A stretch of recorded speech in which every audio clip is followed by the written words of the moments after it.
大家好，这里是异乡的厨房，在这里将与大家分享健康美味的家常菜，还有让我们回味无穷的家乡美味，齿颊留香的异国美食，希望大家喜欢。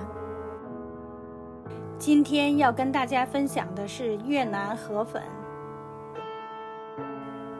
首先要买牛肉和牛骨，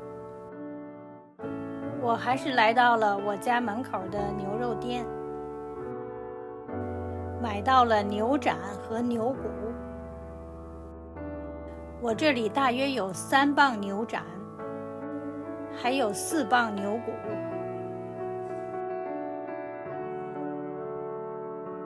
首先将牛肉和牛骨洗净，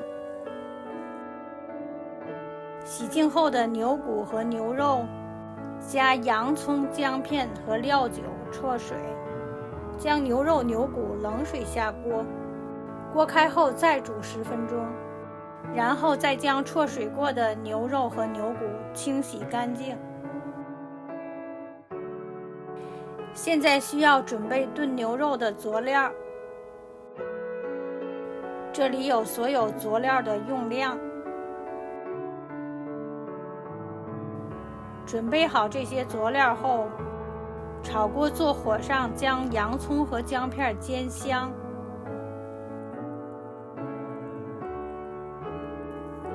煎到这种程度，香味也散发出来了。洋葱煎一下，会使煮出的牛肉牛骨汤更加鲜香。现在开始炖肉了。将牛肉和牛骨放入炖锅，我将牛骨用保汤袋包好，加入佐料，再加入适量的水，大火开锅转中火炖50分钟，再加入盐，炖10分钟。牛肉取出放凉，牛骨继续煮50分钟。煮好后捞出牛骨，将煮好的汤过滤，这样可以去渣去油。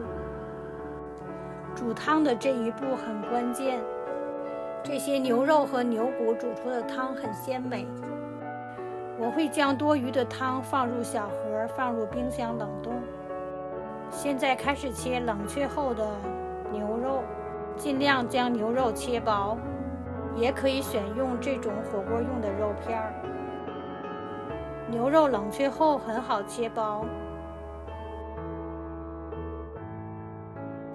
这是切好的牛肉，我也会将剩余的肉片分装冷冻，以后做凉拌牛肉也很好吃。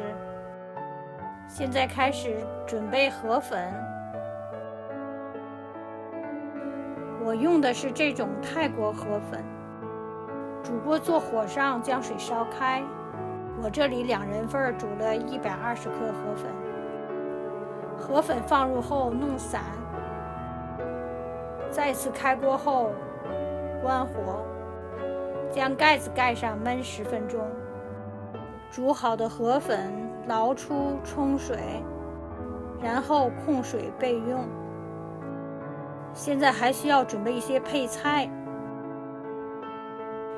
我自己的阳台上种了泰国罗勒，摘一些新鲜的做配菜。泰国罗勒在超市也能买到。再准备一些绿豆芽、红尖椒、青柠和葱花。所有材料都准备好了，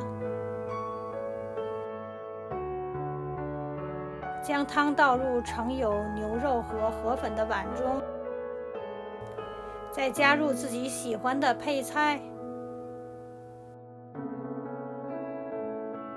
配菜可以按自己喜欢的量添加。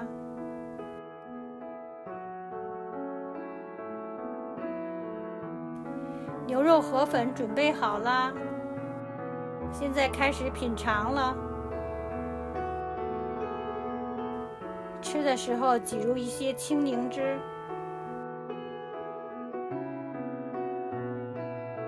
河粉这样做清淡味美。再喝一口汤，咸酸可口。发自己在家做一样有滋有味儿。这就是今天跟大家分享的清爽美味、营养丰富的越南河粉。这里是这道美味的配方，希望大家喜欢。喜欢的朋友请点赞、订阅，打开后面的小铃铛，不要错过这里分享的更多美味。谢谢大家，咱们下次再聚异乡厨房。